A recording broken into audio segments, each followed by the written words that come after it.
चलिए आज की क्लास यहाँ से स्टार्ट करते हैं, ठीक है। लास्ट क्लास में हमने इलेक्ट्रॉनिक्स के 2 लेक्चर कर लिए हैं। पहले लेक्चर में हमने डिस्कस किया था लॉजिक गेट। आपको ये बताना चाहूंगा कि आपके जो पूरे सिलेबस में है, पूरे में अगर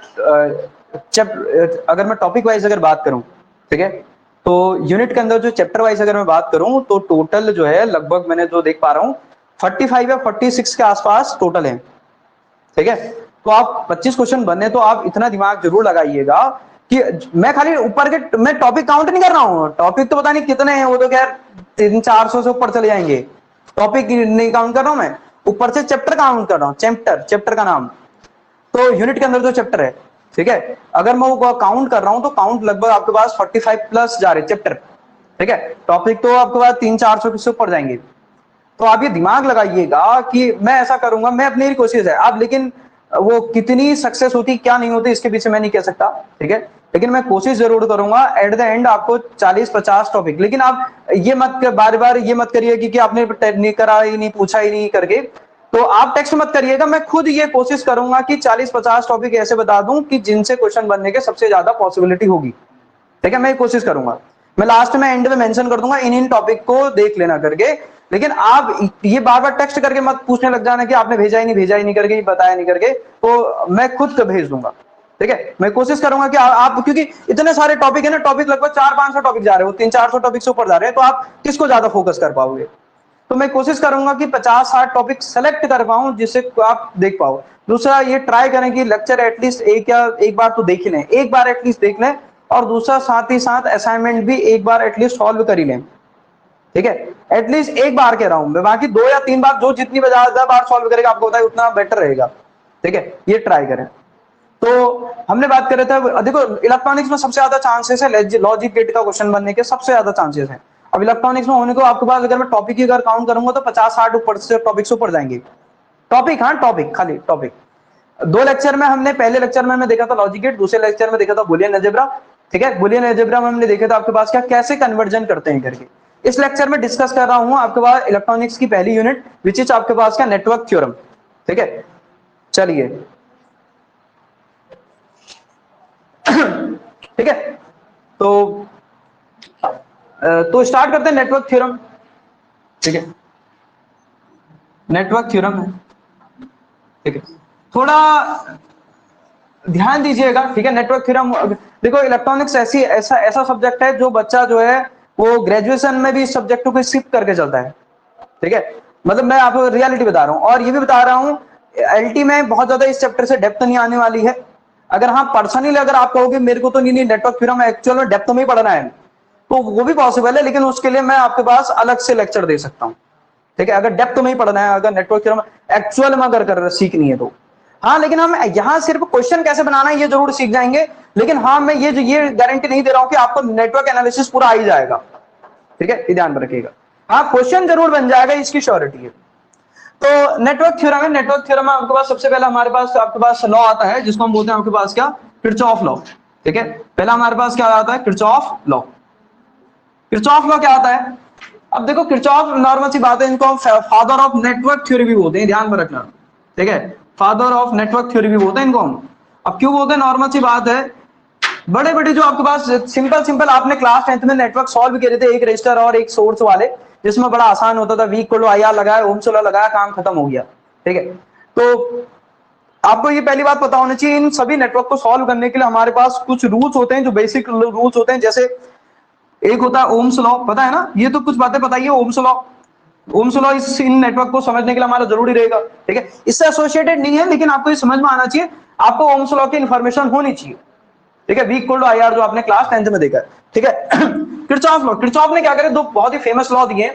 पहले को हम पहले लॉ को हम बोलते हैं आपके पास क्या, पहला जो हमारे पास लॉ है, पहले लॉ को हम बोलते हैं आपके पास किरचॉफ फर्स्ट लॉ, ठीक है, किरचॉफ फर्स्ट लॉ, ठीक है। और दूसरा हम इसको क्या बोलते हैं, केसीएल, ठीक है, केसीएल भी बोलते हैं, किरचॉफ करंट लॉ भी बोलते हैं। क्यों बोलते हैं भी आपको समझ में आ जाएगा। दूसरा इसको हम आपके पास बोलते हैं नोड रूल भी बोलते हैं, ठीक है, और इसको जंक्शन रूल भी बोलते हैं। ये सब इसी के नाम है, ठीक है। चलिए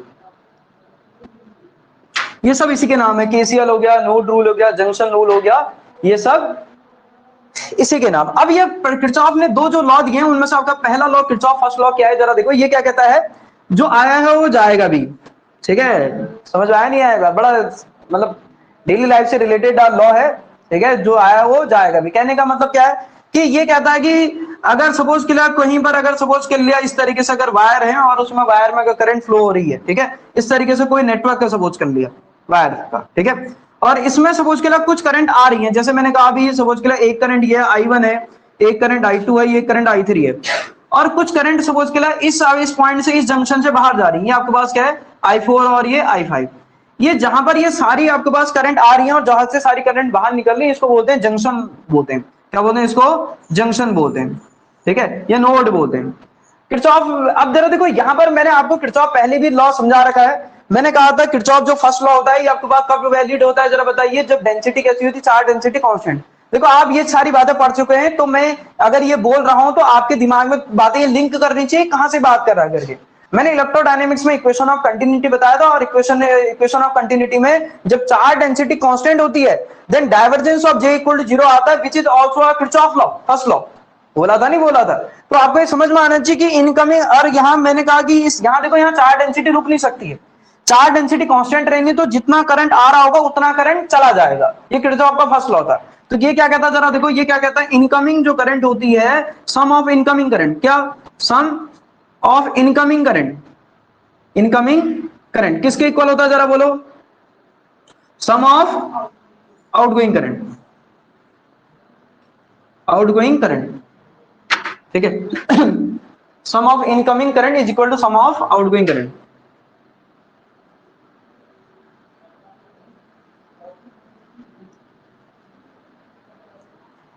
ठीक है, ये तो मतलब मैं क्या लिख सकता हूं यहां से जरा देखो, आपको पता है, ठीक है, चार्ज डेंसिटी कांस्टेंट रहती है इसलिए ये बात हो रही है, इसकी भी चार्ज डेंसिटी कांस्टेंट होती है तभी किरचॉफ लॉ अप्लाई होता है, अदरवाइज किरचॉफ लॉ अप्लाई नहीं होता है। तो मैं क्या लिख सकता हूं, I1 plus I2 plus I3 equal to क्या लिख सकता हूं जरा बोलो, I4 प्लस I5, ठीक है, ये। अच्छा जरा देखो, अगर इस इक्वेशन में अगर मैं क्या करूं, जरा ध्यान से समझ में आ रहा होगा, इसको मैं और कैसे लिख सकता हूं, ऐसे लिख सकता हूं क्या, I1 plus I2 plus I3, ठीक है, I3 minus of I4 minus of I5 equal to क्या 0, लिख सकते हैं सर, ठीक है। ये क्या कहता है, सुना होगा आपके पास किरचॉफ का संधि नियम करके सुना होगा आपने, ठीक है, किसी आपके पास संधि पर आने वाली धाराएं जो होती हैं वो जाने वाली धाराओं के योग के बराबर होती हैं, या किसी संधि पर आने वाली सभी धाराओं का योग जो होता है वो आपके पास क्या होता है, शून्य होता है। अच्छा देखो ये करंट एल्जेब्रिक हमारा ये कितना आ रहा है जरा बताओ तो, 0। ये क्या कहता है कि जो किसी भी जंक्शन पर, किसी भी जंक्शन, दूसरा स्टेटमेंट बता रहा हूं, ये किस आपसे डायरेक्टली बोलेगा किसका स्टेटमेंट है करके। जैसा आपने देखा था एक करंट ये थी, एक करंट ये थी, एक करंट ये थी, एक करंट ये थी, इसको मैंने बोला था I1, इसको मैंने बोला था I2, ये मैंने बोला था I3, और इसको मैंने बोला था आपके पास ये बाहर जा रही है आपके पास I4 है, इसको मैंने बोला था I5। तो इस जंक्शन पर जो आपके पास नेट करंट का इस जो करंट का जो सम होता है इस जंक्शन पर कितना होता है, 0। मतलब जितना इसमें करंट आता है उतना ही चला जाता है, तो इस पॉइंट पे करंट, ये क्या कहता है आपके पास एट एनी जंक्शन, ठीक है, किसी भी आपके पास जंक्शन पे जो नेट आपके पास करंट होती है आपके पास कितनी होती है जरा बोलो, 0, ठीक है। So the algebraic sum of all current eight the junction is always, ये स्टेटमेंट दे सकता है किसका, कौन सा लॉ है आपसे डायरेक्टली पूछ सकता है, ठीक है, इज ऑलवेज 0, ठीक है। सम ऑफ ऑल आपके पास the algebraic sum of all currents at the junction is always 0, ठीक है, ये समझ में आना चाहिए। अच्छा इक्वेशन 1 इसको 1 बना दो, ये आपके पास इंपॉर्टेंट पॉइंट है, ध्यान में रखना, ठीक है। अच्छा जैसे आपने इसको इक्वेशन 1 बनाया, अगर मैं इस इक्वेशन में t से मल्टीप्लाई कर दूं, मल्टीप्लाई इक्वेशन 1 बाई टी, जैसे आप इसको t से मल्टीप्लाई करेंगे तो कितना आ जाएगा जरा देखो, ये आ जाएगा I1 इंटू टी आएगा, plus I2 into T plus I3 into T equal to कितना आ जाएगा जरा बोलो, I4 इंटू आपके पास कितना आ जाएगा जरा बोलो टी, प्लस I5 इंटू कितना आ जाएगा जरा बोलो टी आएगा।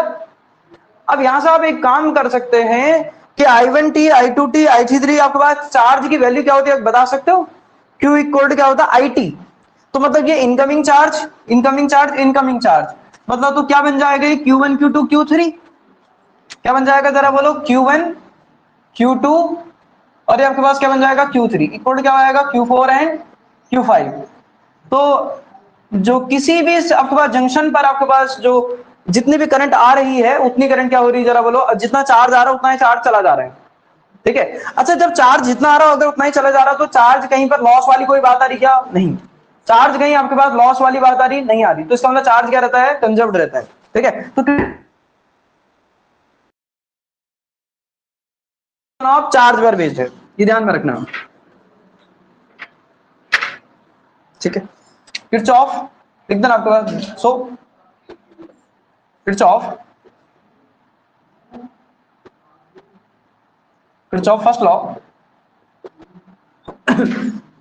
based on conservation of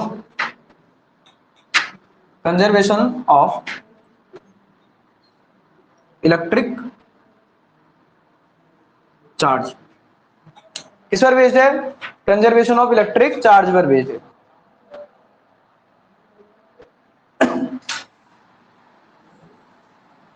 ये सबसे इंपॉर्टेंट है क्वेश्चन, बहुत बार आपसे डायरेक्टली पूछता है किरचॉफ फर्स्ट लॉ क्या क्या बताता है, करिए किरचॉफ फर्स्ट लॉ क्या बताता है जरा बताओ तो, कंजर्वेशन ऑफ इलेक्ट्रिक चार्ज, ये क्वेश्चन इंपॉर्टेंट है, ठीक है। दूसरा, चलो ये तो हो गया। अच्छा इसमें कैसे क्वेश्चन बनता बता दो, छोटे छोटे क्वेश्चन बनते हैं इस पर, हटा बताता हूं मैं कैसे क्वेश्चन। देखो क्वेश्चन ऐसा बनेगा कि देखो चांस हो सकता है ऐसे क्वेश्चन बनने के, जैसे आप find the value of I from the figure, from the figure, तो आपको एक सर्किट दे दिया इस तरीके से,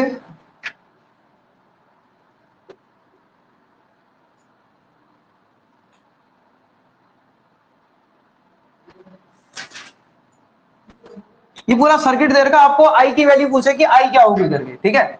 तो मुझे तो अब जरा देखो ऑप्शन में लिख नहीं सकता क्योंकि मैंने अभी क्वेश्चन ऐसे बना रखा, आप अगर चाहे तो चलो करो, मैं बताता हूँ क्या है करके। ट्राई करिए, मैं ऑप्शन लिखता हूं,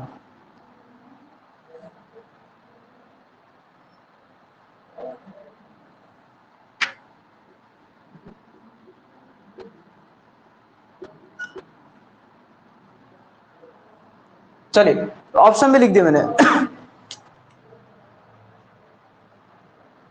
ट्राई करिए, क्या लगाना है, Kirchhoff first law, KCL, Kirchhoff current law, ठीक है। ये देखिए कि जंक्शन कहां कहां है, जंक्शन पर आने वाली धाराओं का योग जाने वाली धाराओं के योग के बराबर होगा, ठीक है। करो तो फिर,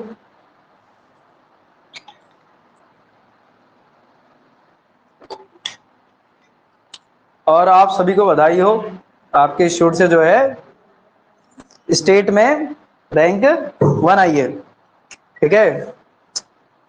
तो ये जो है आप लोगों का भी आशीर्वाद है प्रथमा इंस्टीट्यूट के ऊपर है। हाँ 10 आ रहा, 10 आ रहा तो अच्छी बात है, 10 नहीं आ रहा। अरे बहुत ही सिंपल है यार, ऐसा क्वेश्चन गलत नहीं होना चाहिए, ऐसा क्वेश्चन आता है।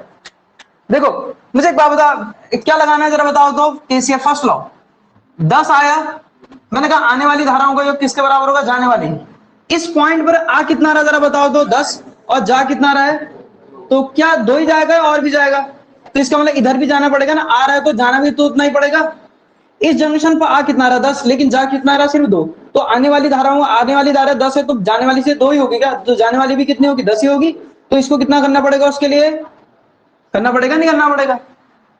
चलो दूसरा, अगर ये 8 आ रहा है, अगर इधर अगर 1 एम्पियर चलेगा तो इधर कितना चलेगा जरा बोलो, मैंने क्या बोला था, जंक्शन पर आने वाली जो धाराओं का योग जाने वाली के बराबर होती है, इस पर आ कितना रहा 8 और जा कितना रहा सिर्फ 1, तो इधर कितना जाना चाहिए जरा बोलो 7, इस जंक्शन पे आने वाली धाराओं का योग जाने वाली के बराबर होना चाहिए, आ कितना रहा जरा बोलो 7 और 3 कितना हो गया 10, तो जाने वाली कितना हो जाएगा जरा बोलो 10 एम्पियर। तो बहुत ही आसान क्वेश्चन है, ठीक है, इस तरीके से इसको करना है। चलो एक और दे दे,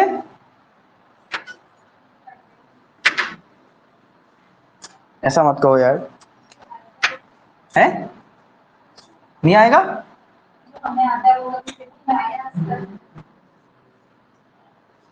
ऐसा भी नहीं है यार,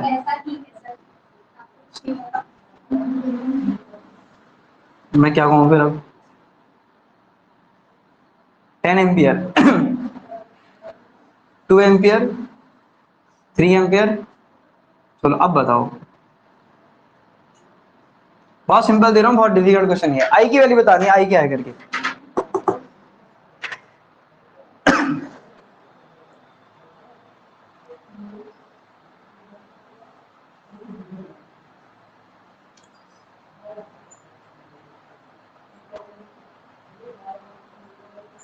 आजकल वो कहाँ है, क्या उनका नाम? हाँ सचिन जी। अच्छा इसमें है वो अभी? हाँ है।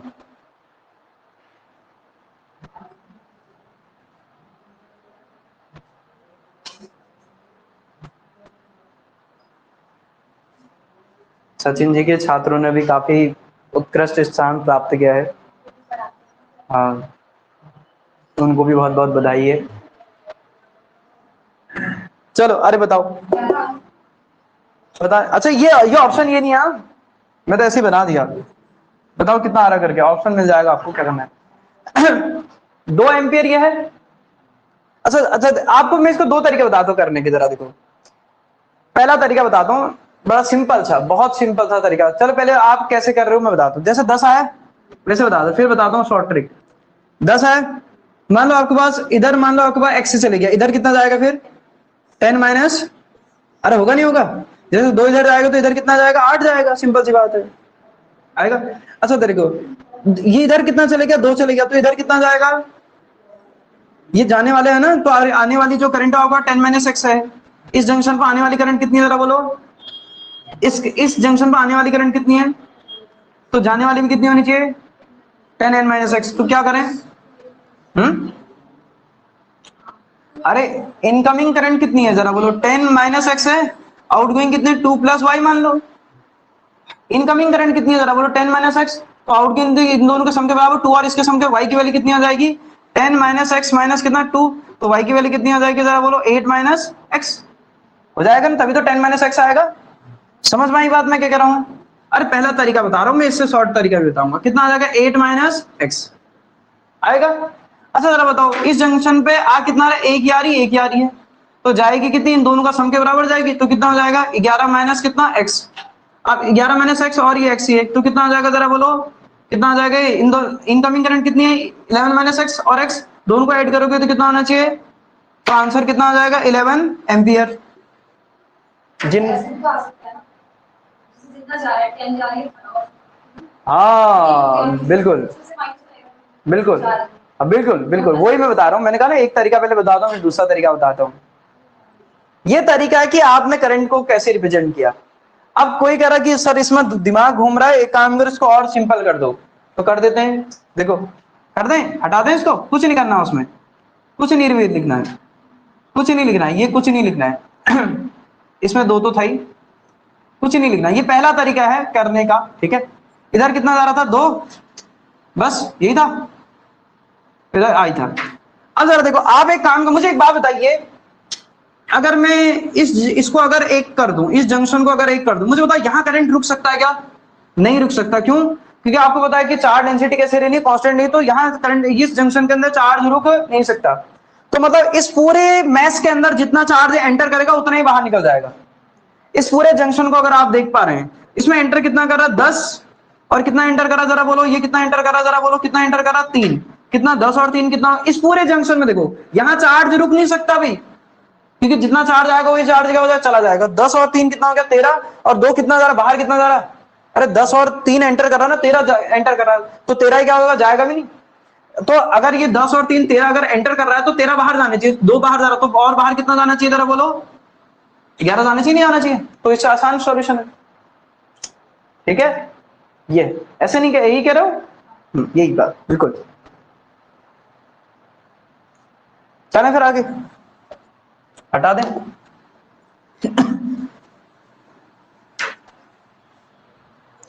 तो ये था किरचॉफ फर्स्ट लॉ। ऐसा क्वेश्चन बन सकता है। दूसरा क्या? पहला ये बोल सकता है कि किस पर बेस्ड है, और दूसरी पॉसिबिलिटी है नेक्स्ट आप जरा इसमें समझना, दूसरा Kirchhoff second law, Kirchhoff second law, जिसको हम बोलते हैं केवीएल, ठीक है, और इसको हम बोलते हैं मेश लॉ, ठीक है, या आपके पास इसको हम बोलते हैं loop law. Kirchhoff voltage law, KVL मतलब किरचॉफ वोल्टेज लॉ है। हाँ, अब जरा देखो ये क्या कहता है, इसका स्टेटमेंट मैं आपको बता दूं। तो ये कहता है किसी भी क्लोज मैश में जो नेट पोटेंशियल डिफरेंस होता है ईच एलिमेंट का अक्रॉस कितना होता है, 0, ठीक है। इसका डायरेक्टली स्टेटमेंट आपको बताना चाहिए क्या, the net potential difference, the net potential difference across each element, the net potential difference across each element in the network in a closed network लिखना, in the closed network is always zero, always zero। सिर्फ close में ही होता है ऐसा, open में नहीं होता, ठीक है। the net potential difference across each element in the closed network is always zero। कहने का मतलब कुछ ऐसा कह रहा है, जैसे मैंने सपोज के लिए एक सेल ये है, ठीक है, एक सेल मान लो ये मान दिया, ठीक है, और एक रेजिस्टर बना दिया, सपोज कर लिया एक रेजिस्टर ये बना दिया, तो ये रेजिस्टेंस R1 है, ये रेजिस्टेंस R2 है, ये सेल E1 है, ये सेल E2 है, ठीक है। अब मैं कुछ बातें बोलूंगा, उनका अपने हिसाब से लिख लेना, ठीक है। पहली बात, इस लॉ को लगाने के लिए आपको कुछ बातें समझ में आनी चाहिए कि इसको अप्लाई कैसे करते हैं। पहली बात, इसका ये क्या कह रहा है, जो नेट पोटेंशियल डिफरेंस आएगा वो कितना आएगा जरा बताओ तो, 0 आएगा। मैथमेटिकल स्टेटमेंट ये आपसे डायरेक्टली पूछ सकता है, summation of delta V equal to 0, ये किसका स्टेटमेंट है, किसका स्टेटमेंट है, किरचॉफ सेकंड लॉ का। ये ध्यान में रखना, मैथमेटिकली आपके पास लिखा कैसे जाएगा, मैथमेटिकली कैसे लिखा जाएगा जरा बोलो, summation of delta V equal to कितना जरा बोलो, 0, ठीक है। अच्छा एक बात बताइए सुनना जरा, अब ये तो पहली बार मैथमेटिकल स्टेटमेंट हो गया, ये आपके पास थ्योरेटिकल हो गया। अब ये बात आती है अप्लाई कैसे करते हैं करके। अप्लाई करने के बहुत सारे तरीके हैं, एक नई नेटवर्क को बेहिसाब तरीके से सॉल्व किया जा सकता है। एक मेथड आपको बता देता हूं, लेकिन क्वेश्चन आने वाला है नहीं सॉल्व करने वाला, फिर से बता रहा हूं मैं, ठीक है। क्वेश्चन आएगा बनना ही नहीं, लेकिन मैं एक दो क्वेश्चन करा के आइडिया बता दूंगा कैसे करते हैं करके। सबसे पहले आपको सेल की ईएमएफ की डायरेक्शन को ध्यान में रखना होता है, ठीक है। एक तरीका बता रहा हूं, एक तरीके, अगर मैं आपके पास बोलूंगा अगर सेल की ईएमएफ की डायरेक्शन अगर बात करूं तो सेल की ईएमएफ की जो डायरेक्शन होती है ये नेगेटिव से कहां होती है, पॉजिटिव की तरफ होती है। इस सेल की ईएमएफ की डायरेक्शन कहां से कहां की तरफ होगी, इधर की तरफ होगी फिर, ठीक है। और इन रेजिस्टेंस के वैल्यू क्या है, R1 और R2, बात समझा की। अच्छा मैंने क्या करा, ये क्लोज मैश है, इस क्लोज मैश में अप्लाई कर रहा हूं आपके पास क्या, किरचॉफ सेकंड लॉ। तो ये अब यहां डिपेंड करते कि आप करंट कहां फ्लो करवा रहे हो। देखो आप करंट कहीं फ्लो करो, आप कैसे चलो, उससे जो सर्किट में करंट फ्लो की उसकी वैल्यू में कोई फर्क पड़ने वाला नहीं है। बहुत सारा नेगेटिव आ जाएगा, नेगेटिव का इसका मतलब ये नहीं होता कि आंसर गलत है, ये ध्यान में रखिएगा, सिर्फ डायरेक्शन से मतलब होता है। यहाँ मान लो आपके पास सपोज कर लिया मैंने डायरेक्शन इधर की तरफ ले ली है, मान लो डायरेक्शन इधर की तरफ ले लिया और करंट आपके पास सपोज कर लिया कितना आ रहा है, -2 एम्पियर आ रहा है, तो ये आंसर गलत नहीं है, आंसर सही है। अब -2 ये बताने की कोशिश कर रहा है कि भाई आंसर करंट एक्चुअल में इधर फ्लो हो रहा है, आपने उल्टा ले रखा, बस हो गया। लेकिन आपके पास जो करंट इस सर्किट में फ्लो हो रहा है वो क्या है, सेम है। ये बात समझ नहीं आई। तो पहली बात, किरचॉफ सेकंड लॉ अप्लाई करते वक्त आपको कहीं आप कोई भी डायरेक्शन सेलेक्ट कर सकते हो, पहली बात आपको कोई रिस्ट्रिक्शन नहीं है। दूसरी बात है कि आप इस लॉ में आपके पास करंट किसी भी तरह डायरेक्शन में फ्लो करवा सकते हो, बस शर्त है आपको किरचॉफ फर्स्ट लॉ सही तरीके से लगा होना चाहिए, ये ध्यान में रखना। किरचॉफ जो फर्स्ट लॉ आपने पढ़ लिया है उसकी कंडीशन भी फुलफिल होनी चाहिए, बस। आप बाकी कहीं भी डायरेक्शन करंट फ्लो कराओ और आपके पास आप कैसे चलो उससे कोई फर्क नहीं पड़ना आंसर में, कभी नहीं। एक मैं बता देता हूं, जैसे सपोज कर लिया मैंने करंट कहां फ्लो कराए, बताओ आप कैसे करंट फ्लो कराए, कैसे, क्लॉक एंटी क्लॉक, ऐसे करंट फ्लो कराए, ऐसे, अरे कुछ तो बोल दो यार, क्या यार, ये क्लॉक ही है, करंट क्लॉकवाइज, ठीक है। अब इसमें कैसे चलो, किसी के डायरेक्शन में चलो, इसका अपोजिट डायरेक्शन में करंट के साथ चले, ज्यादा बेटर ये रहता है कि आप करंट के साथ चलो। अच्छा ये किसके डायरेक्शन में बना रहा हूं, ये किसकी डायरेक्शन है, ये हमारी डायरेक्शन है। मैं लिख भी देता हूं, आप कभी अगर पढ़ोगे तो आपको याद रहेगा। ये किसकी डायरेक्शन है, हमारी डायरेक्शन है। ये अगर आप करंट के अगर कुछ कुछ देखो, मैं ही बता रहा हूँ, कुछ कुछ लोग ऐसा बता देंगे करंट की डायरेक्शन में चलना चाहिए तभी आंसर सही आएगा। अरे जरूरी नहीं है भाई, तू उल्टा चल उल्टा चल, वो तेरे पे डिपेंड करता है, आंसर पे कोई फर्क पड़ने वाला नहीं है। टीचर ऐसा भी उड़ाते हैं। वो अपने कन्वीनियंट के लिए आप ले लो, लेकिन वो अलग बात है। लेकिन आप इसी करंट की डायरेक्शन में चलो या उल्टी डायरेक्शन में चलो, उससे आंसर पे कोई फर्क नहीं पड़ना है, ठीक है। हाँ चलो, फिर हमने भी इधर ही डायरेक्शन ले ली, ये हमारी डायरेक्शन है, ठीक है। अब मैं कुछ बातें बता दे रहा हूं, मैं लिखाऊंगा कुछ नहीं है, ध्यान में रखना, आपको जो समझ में आया लिख लेना, ठीक है। मैं लिखाऊंगा नहीं ये वर्ड आप कैसे अप्लाई करना करके, जो समझ में आएगा खुद लिख लेना। देखो ये लॉ क्या कहता है, जब आप इस सर्किट में, अब हमने करना क्या, हमारा पर्पस क्या है, किरचॉफ लॉ यूज क्यों करते हैं, कॉम्प्लिकेटेड नेटवर्क को सॉल्व करने के लिए। वो अलग बात है, बहुत ज्यादा कॉम्प्लिकेटेड नेटवर्क को ये भी सॉल्व करने में क्या हो जाता है, फेल हो जाता है। समझ आई नहीं आई बात, फेल हो जाता कहने का मतलब है, मतलब बहुत ज्यादा मैथ्स आ जाती है, बहुत ज्यादा मैथ्स आना भी हमारे लिए फेलियरिटी है। अगर बहुत ज्यादा अगर कॉम्प्लिकेटेड नेटवर्क आएगा तो वहां पर किरचॉफ लॉ भी क्या हो जाता है, फिर फेल हो जाता है, फिर उसमें भी कॉम्प्लिकेशन आती है, मतलब कॉम्प्लिकेटेड हो गया, फेल हो गया ना आपके पास, आप मैथ से नहीं कर पा रहे हो तो उसकी, ठीक है। तो पहली बात, अगर मैं इसमें अगर क्या निकालना चाह रहा हूँ, करंट निकालना चाह रहा हूँ, जैसे मैंने बोला फाइंड, इसी में कैसे लगा रहे मैं आपको बता देता हूँ। हम इस डायरेक्शन में चले, करंट भी इसी डायरेक्शन में है, मैं जिस डायरेक्शन में चल रहा हूँ करंट भी उसी डायरेक्शन में चल रहा हूँ। अब करंट भी उसी डायरेक्शन में, तो आई और आर का जो प्रोडक्ट लिखा जाएगा वो कैसा लिखा जाएगा, प्लस लिखा जाएगा। अगर मैं जिस डायरेक्शन में चल रहा हूँ, करंट अगर मेरे अपोजिट डायरेक्शन में है तो आई और आर का प्रोडक्ट कैसा लिखा जाएगा, माइनस। मैं जिस डायरेक्शन में चल रहा हूं, अगर सेल का अगर ईएमएफ उसी डायरेक्शन में आ रहा तो प्लस लिखा जाएगा, अगर मेरे अपोजिट डायरेक्शन में अगर सेल की ईएमएफ आ रही तो नेगेटिव लिखा जाएगा। अब मुझे बताना फटाफट, मैं ऐसे जा रहा हूं और आपको, मैं ऐसे जा रहा हूं ना, मेरी डायरेक्शन यही है और करंट भी ऐसे जा रही है, तो आई और आर का प्रोडक्ट, आई और आर का प्रोडक्ट, इसका कहने का मतलब क्या है, जरा देखो मैं इसको बता देता हूं। इसी को कहने का मतलब एक और स्टेटमेंट है, समीशन ऑफ आपका I R equal to summation of आपके पास क्या, ई, मतलब इसी को लिखा है मैंने। अच्छा, नेट पोटेंशियल डिफरेंस किसके अक्रॉस आएगा, आपको कि ये क्यों लिख दिया, ये इसलिए लिखा है, जो नेट पोटेंशियल डिफरेंस आएगा वो किसके अक्रॉस आएगा, रेजिस्टेंस के अक्रॉस, और दूसरा किसके अक्रॉस, जरा बोलो, ये सेल के अक्रॉस। और ये दोनों क्या होंगे, पोटेंशियल डिफरेंस अगर नॉर्मल से जीरो है तो दोनों कैसे रहेंगे, इक्वल नहीं होंगे, तभी तो डिफरेंस जीरो आएगा। अरे दो चीजों का डिफरेंस हो रहा था, दोनों चीजें इक्वल होंगी ना, समझ में नहीं आई बात। इसी को ये भी लिखा है, ये भी किरचॉफ आपके पास सेकंड लॉ का स्टेटमेंट है। अब मैं क्या लिखूं, जरा देखो, समीशन ऑफ आई और आर का product, I into R one plus I into जरा बोलो आर टू, मैं भी इसी डायरेक्शन में, करंट भी इसी डायरेक्शन में, तो प्लस लिखे जाएंगे आई आर और आर के प्रोडक्ट। दूसरा, हाँ दूसरा जरा देखो, अब मैं जा रहा हूं इधर की तरफ, अब सेल बचे, इधर लिखते हैं आई और आर के प्रोडक्ट, इधर लिखते हैं सेल की ईएमएफ।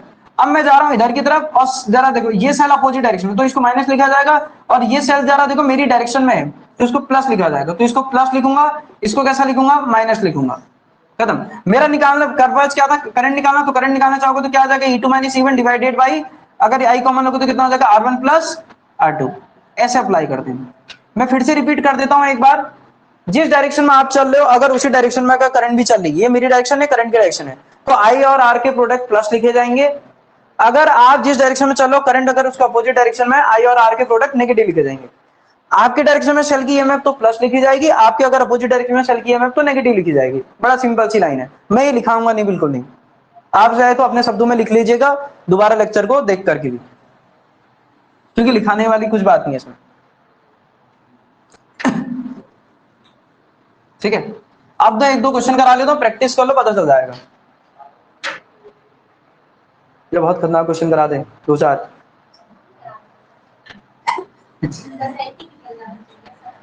चलो फिर।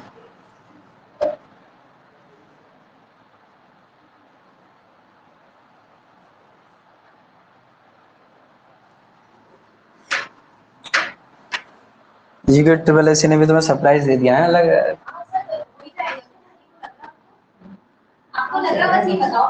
मुझे लगता है कि जहां तक है, कि उसका रीजन बताता हूँ, देखो क्योंकि जो कोर्ट में जो मामला है ना, वो आयोग और कोर्ट का आपसी मामला है, वो आपका कोई उसमें इंटरफेरेंस नहीं है, मतलब आपको वो थोड़ी, आपको थोड़ी मामला है, वो कोर्ट और वो अपना अपने अलग, अलग तरीके से सुलझ लेंगे उससे।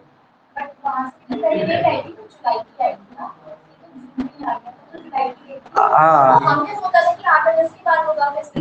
वो तो टीचरों ने बना दिया अपने हिसाब से, न्यूज न्यूज देखी उसके बाद बना दिया। हाँ मतलब तो फिर अब ये थोड़ी जो कह सकते हैं ना ये। हाँ देखो फिर क्वेश्चन लिखो, find the value of current in the circuit, चलो एक दो क्वेश्चन मैं आपको करा देता हूँ कैसा क्वेश्चन आ सकता है करके। Find the value of current in the circuit. ठीक है, सर्किट में आपको दे देता हूं, ठीक है, ऐसे ही रफली डिजाइन करते हैं कुछ सर्किट। एक सर्किट ये, एक ये 10 वोल्ट है, ये 5 वोल्ट है, ठीक है, ये दो आपके पास ओम का है और ये 3 ओम का है, ठीक है। चलिए इस सर्किट में करंट बतानी, बहुत बहुत ही सिंपल सा नेटवर्क है और ऐसा ही आना है, बहुत ज्यादा डिफिकल्ट नहीं आना है वहां, ठीक है।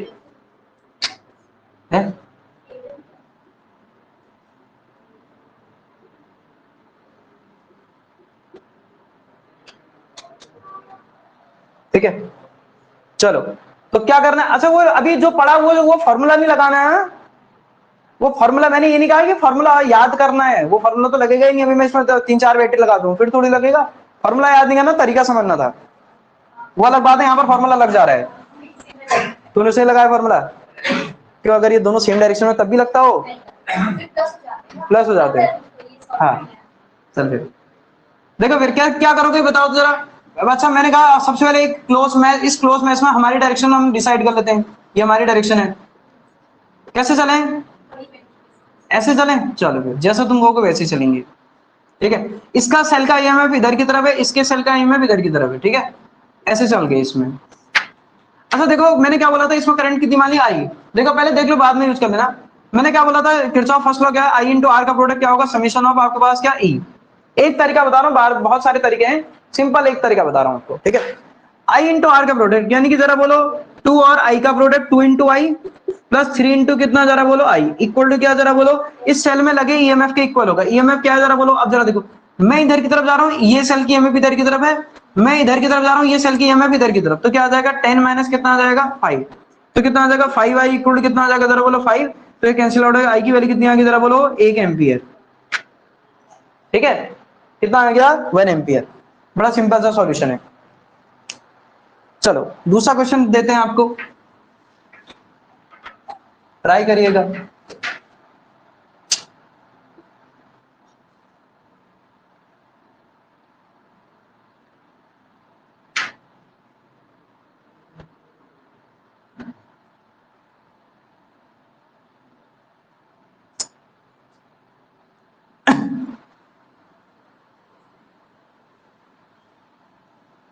ये 5 ओम है, हाँ ये 3 ओम है।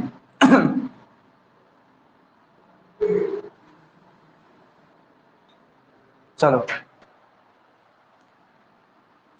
इस सर्किट में करंट बतानी है।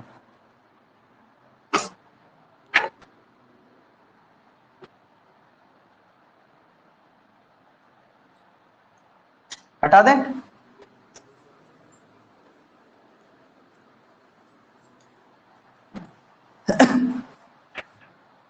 क्या आएगा महिपाल जी बताओ यार कुछ।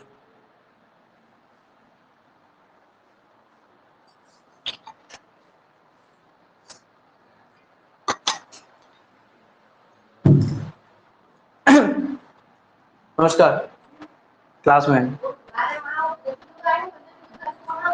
ठीक है ले जाओ, कोई दिक्कत नहीं। हाँ हाँ, नेता लोग लाए होंगे ना, नेता लोग आए होंगे, नेता लोग। ठीक है हाँ हाँ ले जाओ कोई बात। अरे अरे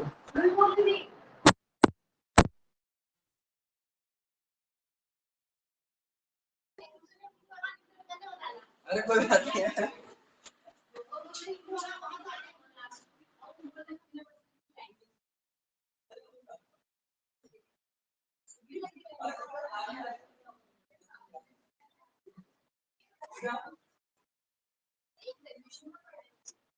और बड़े एडवांस की तैयारी कर रहे हो।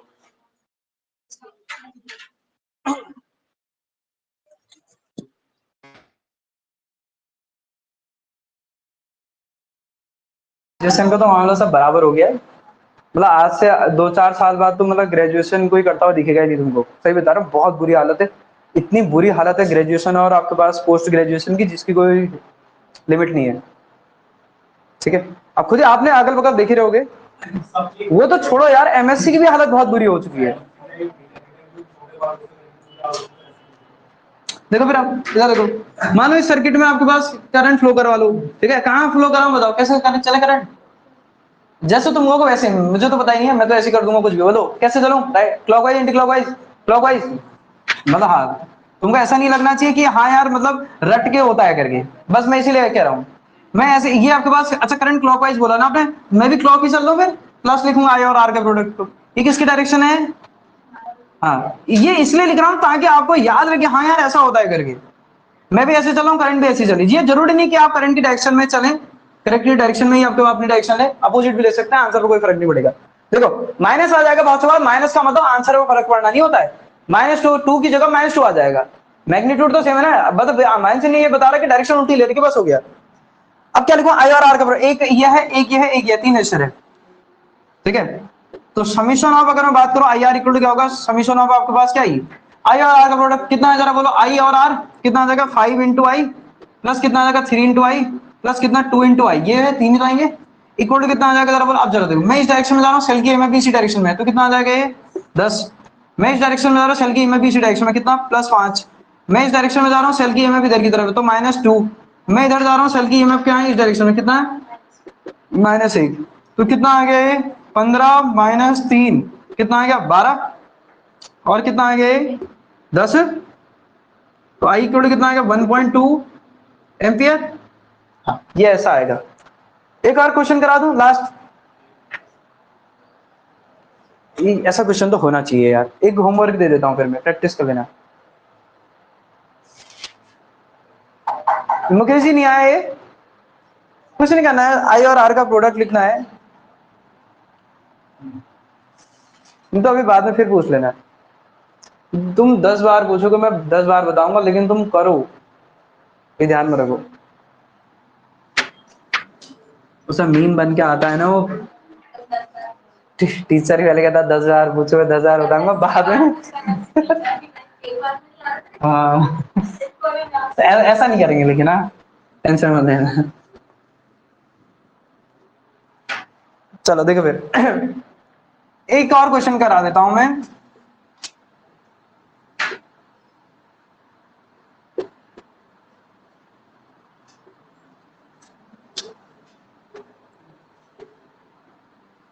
मतलब मैं वो क्वेश्चन करा रहा हूं जिनके थोड़ा बहुत चांसेस हैं, वैसे तो ऐसा वाला क्वेश्चन बनना है नहीं। आपको क्या क्या जो हो रहा होगा करके, मैं डिफिकल्ट नेटवर्क करा ही नहीं रहा हूं बिल्कुल, ठीक है। एक आर है, आर, हाँ आर है बिल्कुल, हाँ 3 वोल्ट, 1 ओम,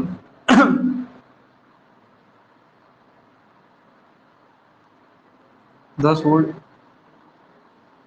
और 2 ओम, चलो 3 ओम।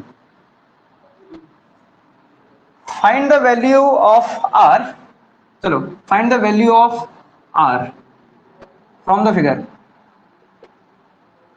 ठीक है, एज शोन।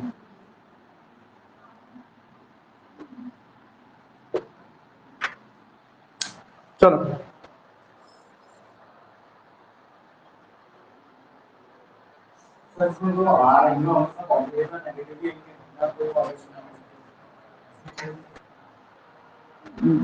जी, क्या ये डिपेंड करेगा कि आप किस डायरेक्शन में चल रहे हो, आपकी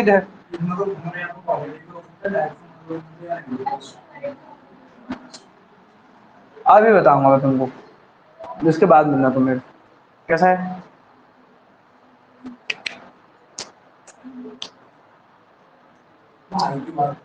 आई कहीं भी ले लो, उससे कोई फर्क नहीं पड़ना। जैसे हाँ, जैसे आप मान लो ऐसे चल रहे हो ना, कैसे चल रहे हो, ऐसे चल रहे हो, मान लो करंट ये है ना, करंट इस बार दे रही कि इसे ऐसे चलो, ये हमारी डायरेक्शन है, इसकी डायरेक्शन है, हमारी डायरेक्शन है। अगर अपने डायरेक्शन में अगर चल रहे हो और करंट भी, आप भी ऐसे चलो, करंट भी ऐसी है, तो आई और आर का प्रोडक्ट प्लस लिखा जाएगा। मान लो आप ऐसे चल रहे हो, ऐसे करके, ऐसे करके, ये आप अभी तो हमारी डायरेक्शन तो यही है, और करंट भी ऐसे चल रही पूरे सर्किट में। अच्छा, पूरे सर्किट में करंट सेम रहेगा या डिफरेंट हो जाएगा? सेम रहेगा, क्योंकि सीरीज आपके पास है। समझ में नहीं, अरे एक ही तो सर्किट है, समझ में नहीं आई बात। हाँ, तो आई और आर का प्रोडक्ट कैसे लिखा जाएगा, प्लस लिख दिया। ऐसा क्वेश्चन बन सकता है, तो मैंने चांस करा दिया। देखो क्या है, आई और आर का, इसमें करंट कितनी आ जाएगी जरा बोलो, क्या लिखेंगे। मैंने बोला था समीशन ऑफ आपके पास आई इंटू आर का प्रोडक्ट किसके इक्वल होगा, जरा बोलो, समीशन ऑफ आपके पास क्या ई, तो क्या लिखूंगा जरा बोलो, ये किया है प्लस कितना आ जाएगा जरा बोलो, 2 और 2 कितना हो जाएगा 4, ठीक है। फिर कितना आ जाएगा ये 2 और 1 आपके पास कितना है, 2 और आपके पास, अरे यहाँ पे देखो ना पोटेंशियल ड्रॉप कितना आएगा 2, और इधर कितना आएगा 6 इक्वल टू, अब मैं ऐसे चल रहा हूँ ये भी इधर ही चल रहा है तो कितना, अच्छा ये भी तो ऊपर ही है, 10 प्लस 5 माइनस आपके पास कितना 2 और माइनस आपके पास कितना 3, क्योंकि मैं ऐसे ईएमएफ इधर की तरफ है, इसकी ईएमएफ इधर की तरफ है, मैं नीचे जा रहा हूँ, मैं इधर की तरफ जा रहा हूँ ईएमएफ इधर, मैं इधर जा रहा हूँ ईएमएफ इधर, मैं इधर जा रहा हूँ ईएमएफ इधर, कितना आ जाएगा फिर ये 2r प्लस 10 2 12, तो कितना आ जाएगा ये 15, 15 में से आपके पास 5 माइनस क्या 10 आ गया ये है, तो 2r की वैल्यू कितनी आ गई जरा बोलो 2, तो r की वैल्यू कितनी आ गई, हाँ कितना आ रहा है आपके पास ये 10 माइनस 12 कितना आ रहा है 2r इक्वल टू आपके पास कितना आ रहा है माइनस का 2, r की वैल्यू कितनी आ रही है -1, r का मतलब माइनस से कुछ नहीं हुआ 1 ही ओम हुआ, ठीक है, नेगेटिव रेजिस्टेंस का कोई मतलब नहीं होता इसलिए 1 ही ओम हुआ। अभी मैंने ऐसे क्वेश्चन बना दिया जो एग्जाम में क्वेश्चन आएगा वो सही, उसमें 1 ओम आंसर आ रहा होगा, मतलब पॉजिटिव आ रहा होगा, टेंशन मत लेना, मैं तो ऐसे रैंडमली बना दिया ना, मैं थोड़ी रट के थोड़ी बैठा हूँ क्वेश्चन को, ऐसा हो मतलब यही क्वेश्चन है करके, ठीक है, तो क्वेश्चन जो एग्जाम में बनेगा उसमें प्लस में आ जाएगा, इसलिए टेंशन नहीं लेना, आपको आइडिया होना चाहिए कि ऐसे निकालते हैं आंसर बस, ठीक है। चलें फिर आगे को, आगे बात करें, हटा दो इसको, अब आई आपके पास का हो गया किरचॉफ तो हो गई। अच्छा मेन बात सबसे इंपॉर्टेंट बात, हाँ इसको ये नहीं भूलना है, नोट करके लिख लेना, किरचॉफ सेकंड लॉ की मेन खास बात क्या, आप पहले उसमें ही लिख लें, बल्कि इसको किरचॉफ जहां पर मैं आपने लॉ लिखा है, किरचॉफ सेकंड लॉ किस पर बेस्ड है, किरचॉफ सेकंड लॉ है कंजर्वेशन ऑफ एनर्जी पर, आप कहोगे कैसे, सुनो है लिखा दिया, नहीं लिखा नहीं, अरे नहीं लिखा है, फर्स्ट कंजर्वेशन ऑफ चार्ज, दूसरा आप इधर देखिए, आप टेंशन मत लीजिए, आप बस पढ़िए समीशन ऑफ आपके पास ई, ठीक है।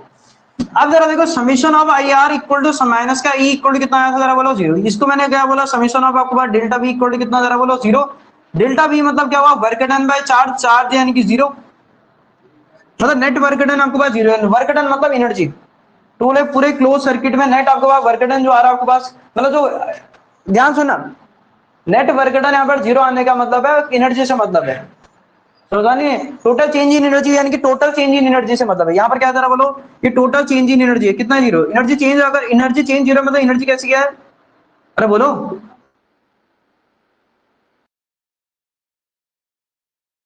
किसका कंजर्वेशन ऑफ एनर्जी पर बेस्ड है, ठीक है, इसमें लिख देना so Kirchhoff second law is based on law of conservation of energy, ये हमारे काम का है, ये क्वेश्चन बनेगा, ये ध्यान में रखना, कंजर्वेशन ऑफ एनर्जी, आपसे बोलेगा Kirchhoff second law is based on, बोलेगा कंजर्वेशन ऑफ एनर्जी, ये हमारे काम का क्वेश्चन है, क्यों आ रहा मैंने ये भी बता दिया,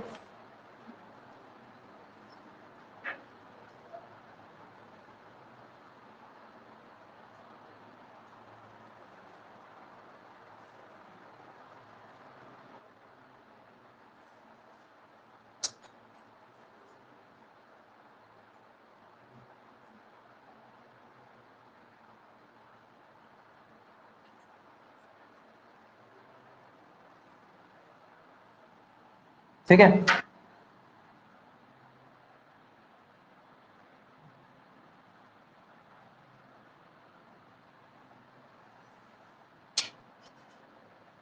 हाँ डेल्टा डब्ल्यू है, डेल्टा डब्ल्यू,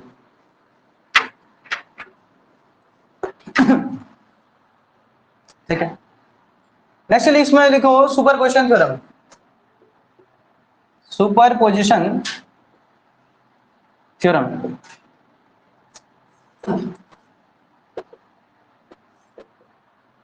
ठीक है।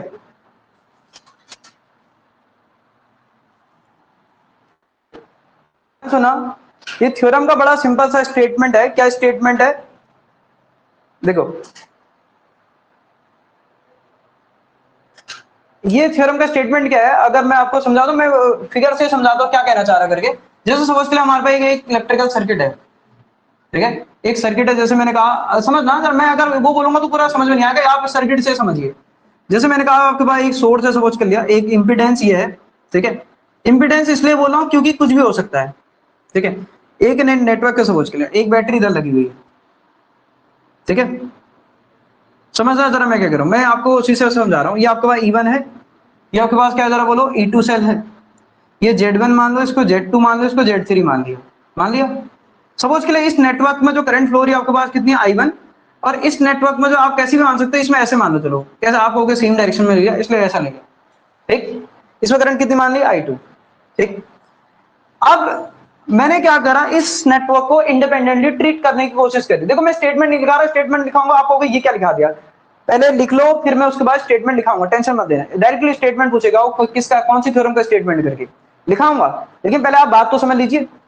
तो मैंने क्या कहा, E1 और आपके पास E2 कंसीडर कर लिया। अब मैंने क्या करा, मैंने इस सोर्स को इंडिपेंडेंटली ट्रीट करने की कोशिश करी। मतलब एक बार में इसको लूंगा और एक बार में इसको, एक बार में जब इसको लूंगा तो इसको क्या कर दूंगा, शॉर्ट सर्किट कर दूंगा। शॉर्ट सर्किट करने का मतलब है इस जो आपके पास ये जो सोर्स है, इसको नेग्लिजिबल वायर के रेजिस्टेंस से रिप्लेस मार दूंगा। सुनना जरा मैं क्या कह रहा हूं करके, हम इसको क्या करेंगे, नेग्लिजिबल वायर के रेजिस्टेंस से क्या करेंगे, रिप्लेस मारेंगे, तभी शॉर्ट सर्किट होगा। अब अगर मैं बोला, अगर मैंने इसको ट्रीट किया तो कैसे ट्रीट कर सकते हैं जरा सुनना। मैंने इसको लिखा आपके पास क्या, इस तरीके से, और ये है, ये लिख दिया, ठीक है। ये क्या जरा बोलो, इसको मैंने क्या लिखा, Z1 लिख दिया, इसको मैंने Z2 लिख दिया, इसको मैंने Z3 लिख दिया, और ये क्या हो गया जरा बोलो, ये आपके पास क्या है, E1। अब मुझे बताओ करंट वैल्यू चेंज हो जाएगी नहीं हो जाएगी, पहले मैंने सिर्फ इंडिपेंडेंटली ट्रीट किया। अब जरा देखो, इस नेटवर्क को मैं किसके इक्वल लिख सकता हूं, जरा समझने की कोशिश करना। किसके इक्वल लिख सकता हूं, पहले बार E1, पहले ये बनाया, पहले नेटवर्क बना सकता है, इंडिपेंडेंटली ट्रीट करना, इसको मैंने हटा दिया, मतलब नेग्लिजिबल रेजिस्टेंस की बात की रिप्लेस मार दिया, बाद में बना दे, पहले समझ लो। अब इस सर्किट में सपोज के लिए जो करंट हो गई है I1 डैश हो गई है, कितनी हो गई है, I1 डैश। और इसमें जो करंट हो गई है सपोज के लिए बदल जाएगी, तो I1 मैंने इसको क्या बोल दिया, I2 बोला था, तो इसको मैंने I2 डैश बोल दिया, बदल जाएगी तो बदल दिया। अब इसके इक्वल मैंने क्या किया जरा देखो, अब प्लस ये किसका सम होगा, या आप ऐसे इंडिपेंडेंटली ट्रीट करो, फिर या फिर और क्या, एक बार कैसे ट्रीट करो, इसको आपके पास हटा दो और इसको आपके पास क्या रहने दो। तो इसको मैं अगर शॉर्ट सर्किट करूंगा तो कैसी कंडीशन आएगी जरा देखो, एक आप एक एक करके सब सोर्स को इंडिपेंडेंटली ट्रीट करेंगे भाई, कुछ इस तरीके से, ठीक है। और जैसे ही हमने इसको इस तरीके से ट्रीट किया, ये आपके पास दूसरा नेटवर्क है, ये Z1 हो गया, ये Z2 हो गया, ये Z3 हो गया, ये आपके पास E2 हो गया। अच्छा तरह देखो, इस मैच में मैंने कहा करंट आप कितनी हो रही है, I1 डबल डैश, और इसमें जो करंट ऐसे फ्लो हो रही है इसको मैंने क्या बोल दिया, I2 डबल डैश, ठीक है। तो ये थ्योरम का स्टेटमेंट क्या है कि अगर आपके पास कोई अगर नेटवर्क है जिसमें आपके पास क्या है, मल्टीपल सोर्स लगे हुए हैं और मल्टीपल आपके पास क्या है, इंपिडेंस लगे हुए हैं, Z1 Z2, जो आपके पास Z क्या होता है पता है ना, इंपिडेंस, इंपिडेंस बोलते हैं इसको। तो ये थ्योरम क्या कहती है कि जो किसी भी एलिमेंट में, अब ध्यान सुनना, इस एलिमेंट में जो करंट है, जरा देखो इस एलिमेंट में जो करंट है वो कितनी है जरा बताओ तो, कितनी है, I1। जो I1 होगी वो किस किस का वेक्टर सम होती है, बोलता है I1 और आपके पास क्या, I1 डैश। अगर मैं इसको लिखाता आप हो गए ये क्या बोल रहा है करके, सुनना जरा मैं क्या कह रहा हूं करके।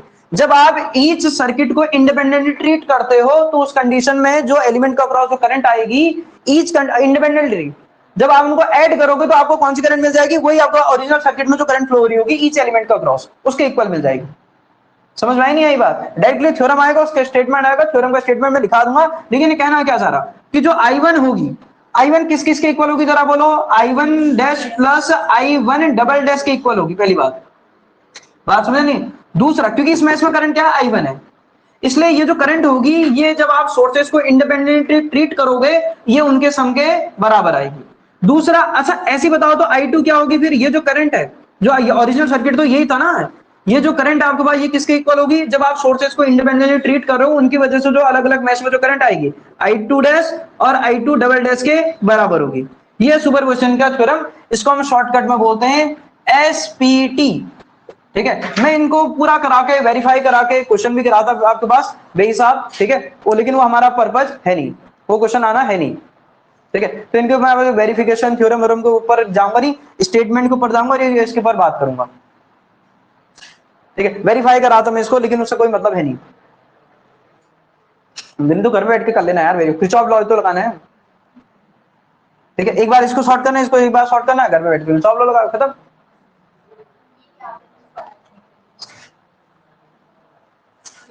सर कुछ तो याद है। ठीक है,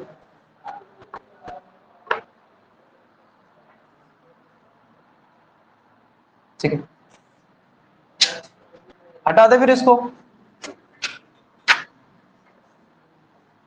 चलो इसमें लिखना, according to this theorem, according according to this theorem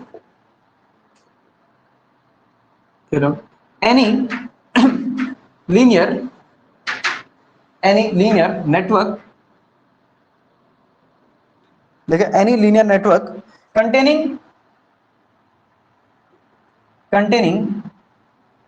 impedance and, ठीक है, एनर्जी सोर्स मतलब समझते हो, ये वोल्टेज सोर्स भी हो सकता है, करंट सोर्स भी हो सकता है। ठीक है, सोर्स, ठीक है,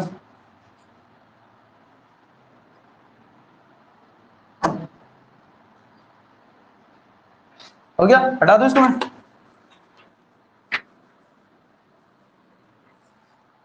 कंटेनिंग इम्पिडेंस एंड लिखा, energy source can be treated independently, ठीक है, एंड द करंट लिखना, current is the vector sum of, vector sum मतलब डायरेक्शन, अगर एक करंट डायरेक्शन होगी एक अपोजिट है माइनस करना पड़ेगा। ठीक है, वेक्टर इसलिए, ठीक है, and the current is the vector sum of and current is the vector sum of individual independent, ठीक है, and current is the vector sum of independent current flowing across each element, ठीक है, and the current is the vector sum of, ठीक है, vector sum of लिखना, vector sum of independent current flowing across each element, मतलब ये क्यों लिखा है ये समझ में आए, independent current flowing across each element, मतलब आप इंडिपेंडेंट ट्रीट कर रहे हो, उनका जो वेक्टर सम होगा वो आपके पास क्या होगा, मेन करंट के बराबर होगा। हाँ, द करंट दिखा ना, the current is the vector sum of, ये कौन सी करंट के बारे में बात कर रहा है, मेन करंट के बारे में बात कर रहा है। मेन करंट में जो सम जो करंट होती है वो किसके इक्वल होती है, जरा बोलो, सम ऑफ आपके पास, हाँ बोलो,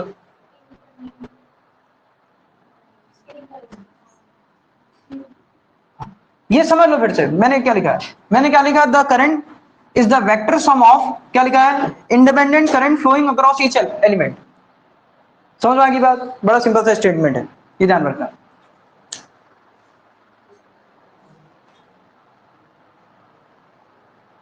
इंडिपेंडेंट करंट मतलब जब आप सोर्सेज को कैसे ले रहे हो, इंडिपेंडेंटली ले रहे हो, उस समय जो करंट आ रही है उसको बोलते हैं इंडिपेंडेंट करंट, I1 डैश और I2 डैश, पहले वाले में I1 डैश, दूसरे वाले में I2 डबल डैश, उनके सम के बराबर कौन सी होगी, मेन करंट।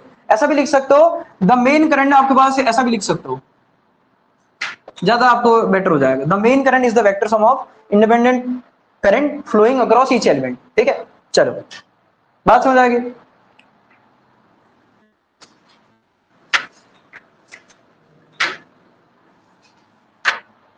तो ये हो गया, ठीक है, बस स्टेटमेंट बोलेगा और आपके पास बोलेगा किसका स्टेटमेंट है, तो आपको समझ आना चाहिए किसका है, सुपरपोजिशन थ्योरम का स्टेटमेंट है। ठीक है, वेरिफिकेशन की बात, इसको वेरीफाई, ये थ्योरम वेरीफाई होती है, वेरीफाई करने वाला आने वाला है नहीं। ठीक है, दूसरा क्वेश्चन आएगा तो हम किरचॉफ से सॉल्व कर लेंगे, बड़ा सिंपल सी बात है। नेक्स्ट लिखो रेसिप्रोसिटी थ्योरम, ठीक है, नेक्स्ट लिखो रेसिप्रोसिटी थ्योरम, ये पहले भी सुना होगा जहां तक आपने कहीं पर ही, हो सकता है। ठीक है,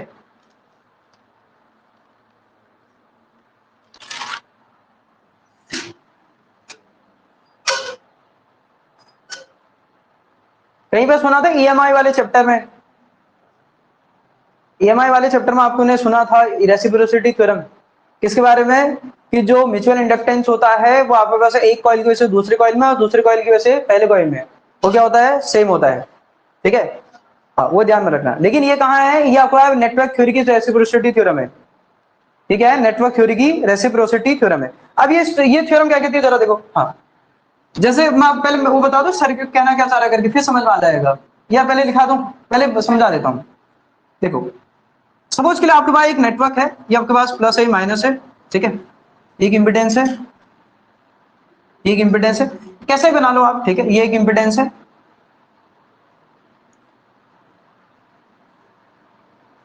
ठीक है।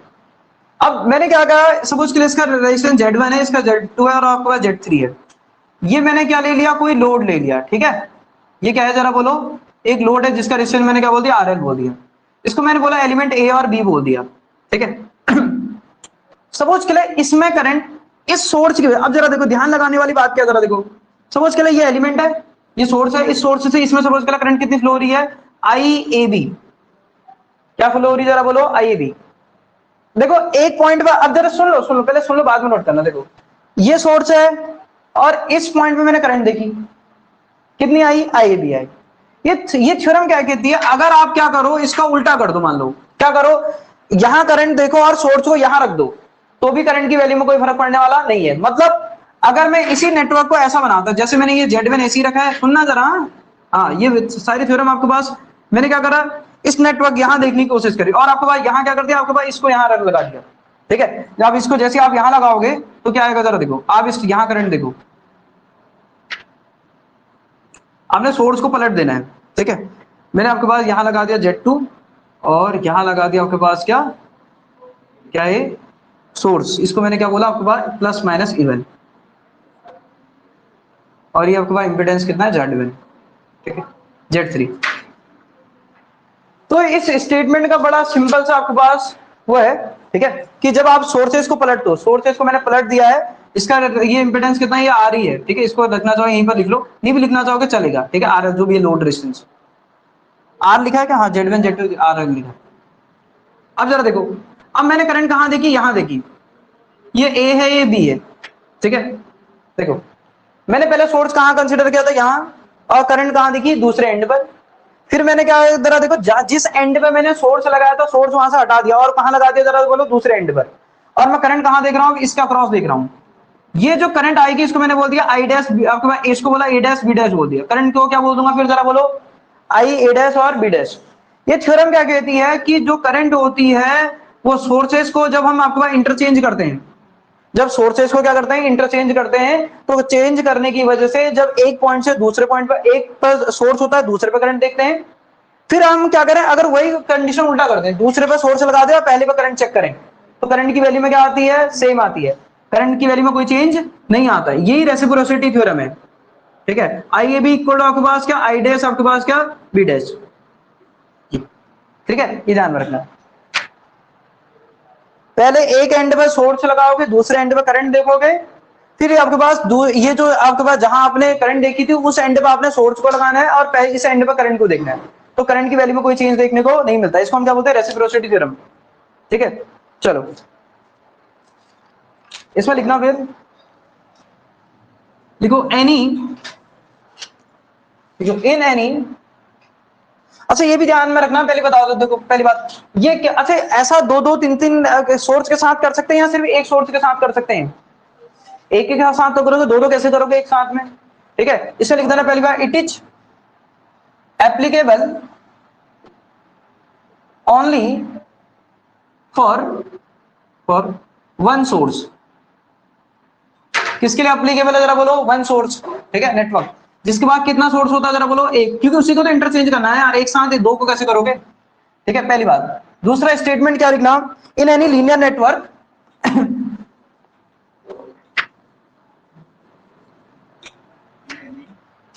in any linear network लिखा, in any linear network if a source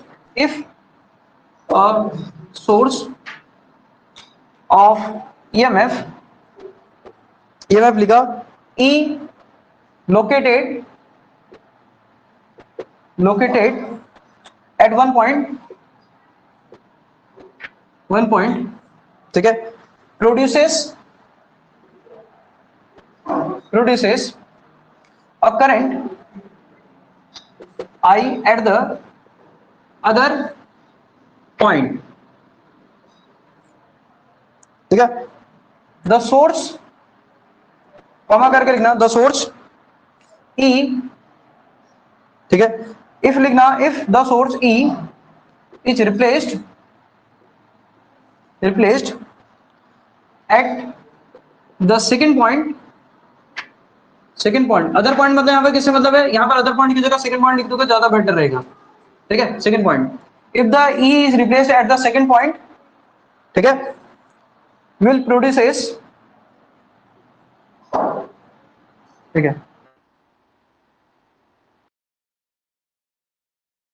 will produces लिखना, will produces the same, लिखना आपके पास क्या, करंट एट द क्या, same current at the first point,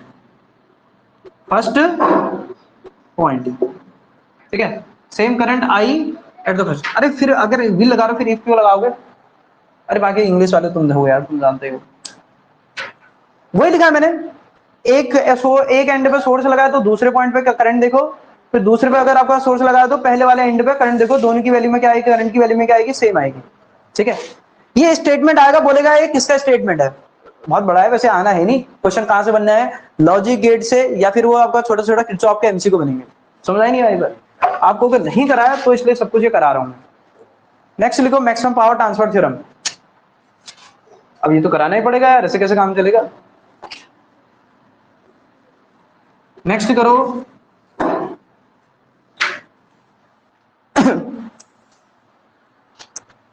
next लिखो आपके पास क्या, नेक्स्ट थ्योरम, मैक्सिमम, इसका क्वेश्चन आ सकता है, हाँ, मैक्सिमम पावर, और खाली एमसीक्यू में आएगा, कैसा आएगा जरा देखो, ट्रांसफर थ्योरम। नाम से क्लियर हो रहा होगा कि किसके बारे में बात कर रही है, कि पावर ट्रांसफर के बारे में बात, कि पावर मैक्सिमम कब ट्रांसफर होगी करके। अब मैक्सिमम पावर कब ट्रांसफर होती है,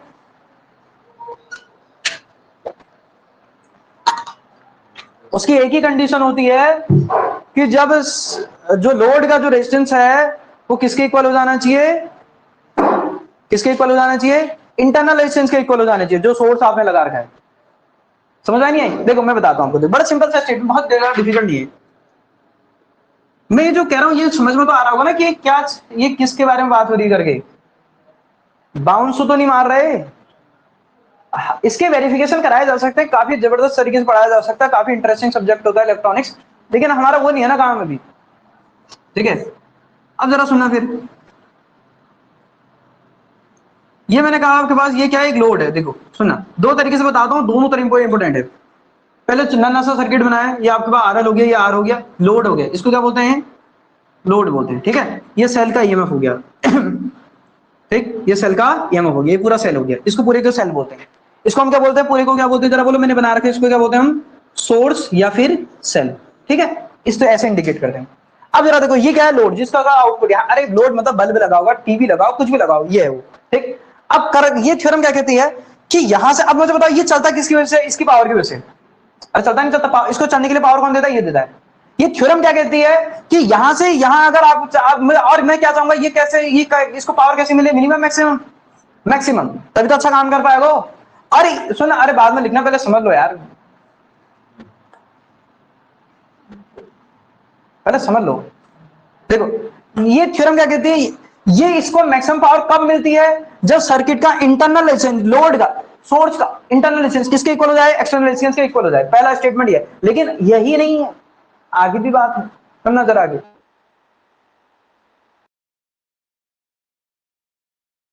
प्योरली रेजिस्टिव सर्किट होगा उसके लिए बता रहा हूं, जिसमें सिर्फ रेजिस्टेंस होगा उसके लिए कंडीशन है ये बात सुनिए।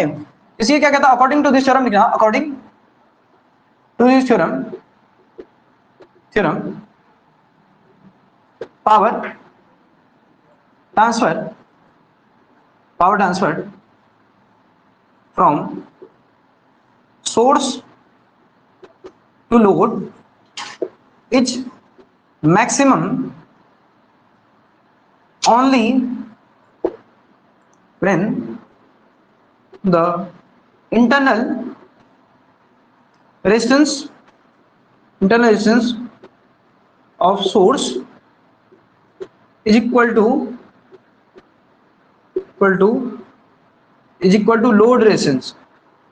load resistance ठीक है। तो दैट इज अगर मैं बात करूं प्योरली रेजिस्टिव सर्किट जिसमें सिर्फ क्या है रेजिस्टर्स हैं, तो उसके लिए अगर मैं बात करूं कंडीशन क्या आएगी, आर इक्वल टू आपके पास कितना आ जाएगा, आर एल, पहली कंडीशन, ठीक है। प्योरली रेजिस्टिव सेल के रेजिस्टेंस को मैंने स्मॉल एल से इंडिकेट किया। According to this theorem power transfer from source to load maximum only when the internal resistance of the source is equal to load resistance of, ठीक है, is equal to load resistance। हटा दें, हाँ करो करो करो करो, ओके पहले तो लिखने नहीं दिया फिर बाद में खुद तुरंत मिटा दिया।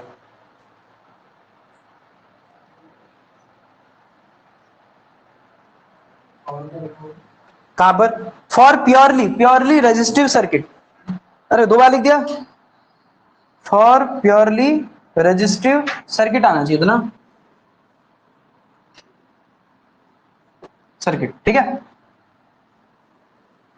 देखो फिर अब प्योरली रेजिस्टिव नहीं होगा तो क्या होगा जरा देखो, मान लो प्योरली रेजिस्टिव सर्किट नहीं है तो उसमें क्या होता है, इंपिडेंस आएगा, फिर इसका मतलब कैसा होगा सर्किट, जरा देखो, ये मैंने कोई आपके पास सोर्स मान लिया, ठीक है, इवन यहां पर आपके पास ये इंपिडेंस है जिसको मैंने Z1 बोल दिया, ठीक है, ये इंटरनल रेजिस्टेंस है, ये अभी इंटरनल है, ये ध्यान में रखना, ये इंटरनल रेजिस्टेंस है इसका, हाँ ये सोर्स का है, ये है लोड, समझ रहे, जिसको मैंने आपके पास, इसको मैंने बोला ZI बोल दिया, इसको मैंने ZL बोल दिया, ठीक है, ये ध्यान में रखना, ये लोड है, समझ रही बात। अच्छा जरा देखो देखो देखो देखो देखो देखो देखो देखो क्या बात है यहाँ से, इसके लिए किसके लिए बात हो रही है आपके पास, इन जनरल बात हो रही है, मतलब जब प्योरली आपका रेजिस्टिव सर्किट नहीं है, ये इन जनरल बात हो रही है, इन जनरल मतलब अरे सर्किट में रेजिस्टर की जगह कैपेसिटर भी, इंडक्टर भी, उसके लिए बात हो रही है।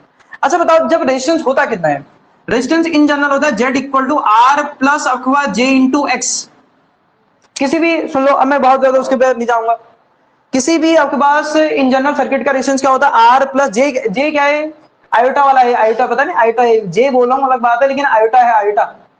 अब क्यों आयोटा लिया है, क्योंकि तुमको पता है कि ये जो आपके पास XC और जो XL होते हैं वो आपके पास फेज के साथ वेरी करते हैं, कैसे कि वेरी करते हैं, फेज के साथ वेरी करते हैं, इसलिए आयोटा के साथ लिखे जाते हैं, ठीक है। तो अब जरा देखो ये क्या रेजिस्टेंस है, ये कौन सा है, रेजिस्टिव है, ये रेजिस्टर है, और ये क्या है आपके, इसको हम क्या बोलते हैं, रिएक्टेंट्स बोलते हैं, इसको हम क्या बोलते हैं, रिएक्टेंट्स बोलते हैं, ठीक है। और ये क्या है आपके पास, इसको हम क्या बोलते हैं, जरा बोलो, रेजिस्टेंस बोलते हैं।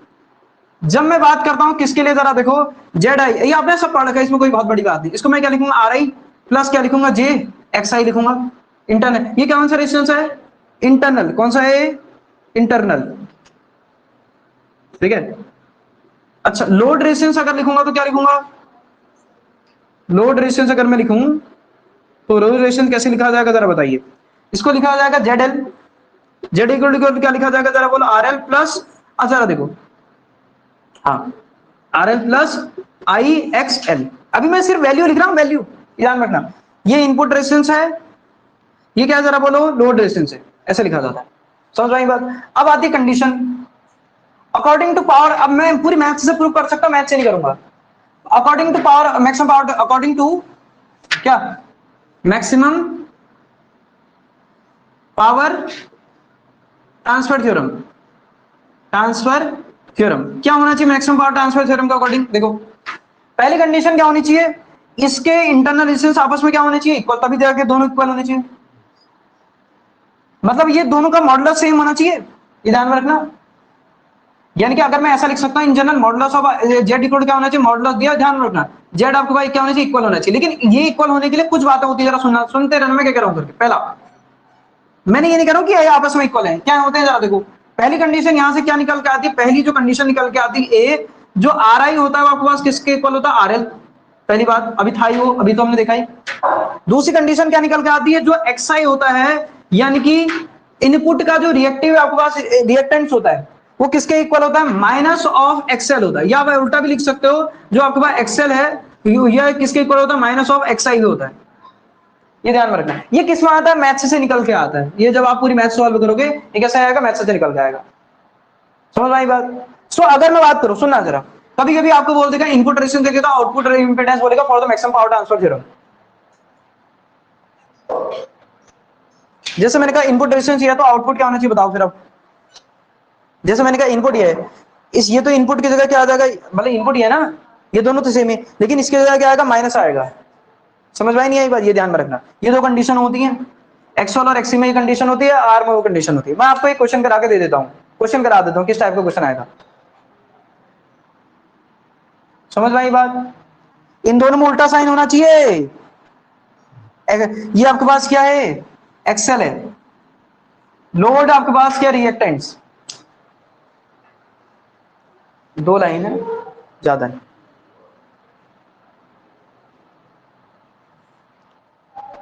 क्या बताओ, इवनिंग में क्लास ले लो, हाँ ध्यान में रखना, 7 से 8, 7 से 8। देखो मैं आपके एक्सक्यूज बिल्कुल नहीं सुनूंगा, आप अगर चाहे कुछ भी बोले ना, मैं फिर से बता रहा हूँ, देखो आपके एक्सक्यूज में मेरे को कोई फर्क नहीं पड़ता, मैं सही बता रहा हूँ। आपको आपके पास पढ़ने का टाइम नहीं है तो कैसे हम उसके लिए क्या कर सकते हैं। जैसे आप कह रहे हो नहीं ये करना है वो करना है, तो पहले आप उन्हीं को काम कर लेना फिर।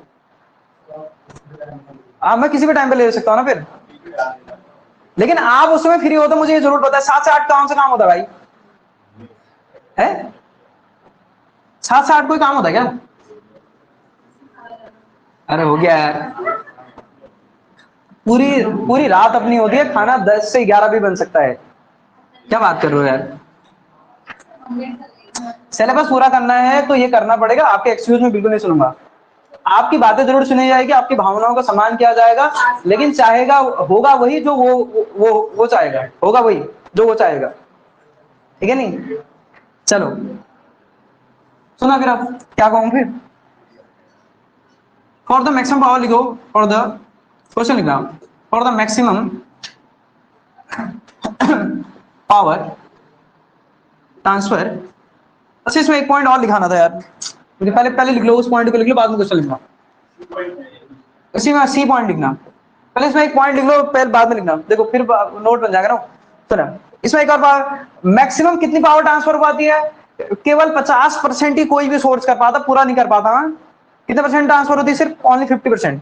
लिख दो, ओनली 50% पावर कैन बी, ठीक है, ये मैक्सिमम पावर है वो भी 50%। अगर ध्यान सुना, केवल अगर 100% आपका सोर्स अगर एनर्जी प्रोड्यूस कर रहा है तो केवल लोड को कितनी मिलती है, 50%। ये ध्यान में रखना, only 50% power can be transferred from source to load. Exam next month है, आपके बहाने भी अलग हैं, क्या कहें उसके लिए बताओ। क्या यार, एग्जाम निकालने तो बहाने आने मतलब भाई, तो आपको देखना ही पड़ेगा, उसके लिए क्या कह सकते हैं। ओनली 50, ये कितनी परसेंट ट्रांसफर हो सकता है बोलेगा, हम मैक्सिमम पावर ट्रांसफर घर का वर्डिंग, हाँ ये ध्यान में रखना। Question, for the maximum power